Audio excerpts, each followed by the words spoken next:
Good day everyone, welcome back to our channel. So in this guide, I'm going to show you how to record your screen and a webcam using the OBS.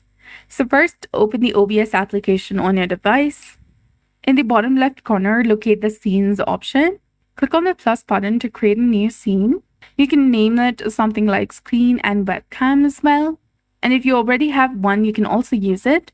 Then go to the sources section, and in the bottom left, click on the plus icon right here. Select display capture option.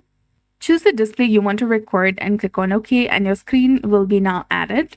To add your webcam, you need to click on the plus icon again in the sources section and select the video capture device. Then after click on plus, then after click on add a new video capture device. Your webcam feed will now appear, and you can resize it by clicking and holding and dragging its corners, and to move it, you can click and drag it to the desired position as well. And if you want to crop parts of the webcam feed, hold down the Alt key while dragging the edges. So that's it. Now you can resize and position your webcam as you like. So that's it. I hope you found this video helpful. If you did, please like, share, and subscribe. Thanks for watching.